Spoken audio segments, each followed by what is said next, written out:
English at home. Let's master meal preparation.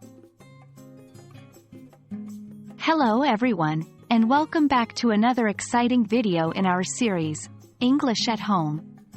Today, we're going to focus on an important part of our evening routines, meal preparation and cooking, specifically the topic of preparing ingredients. By the end of this video, you'll be more comfortable discussing and understanding the different steps and tools involved in this daily task. Let's get cooking. Our first step in mastering this topic is understanding the important words, or vocabulary, related to preparing ingredients. Here are some key words and phrases that you'll often hear. Chopping.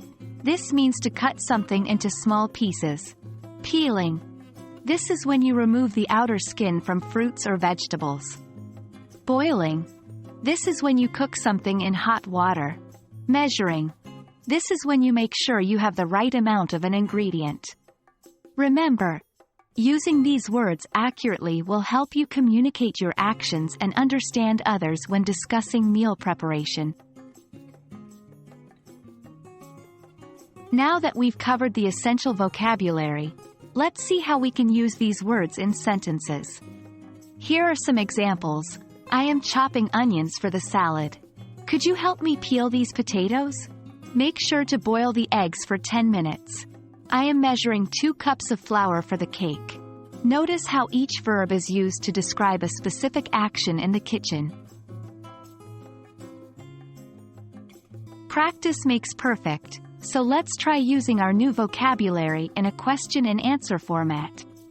Here are some examples. Q. What are you doing? A.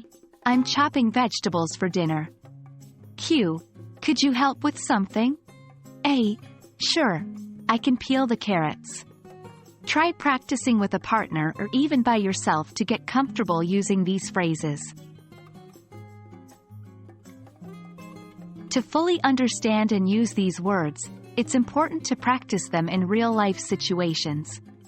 Try describing what you're doing while you prepare meals, like, now, I'm peeling the apples, or, I'm boiling water for pasta. This way, you'll get comfortable with the vocabulary and the process of preparing ingredients. Well done, everyone! You've made great progress in understanding and using English vocabulary related to meal preparation and cooking. Remember, the key to mastering a language is practice, practice, practice. Try to use these new words and phrases in your daily routine, and soon, it will all feel natural to you. Thanks for watching, and see you in our next video where we will continue our journey into conversational English. Happy cooking, and even happier learning!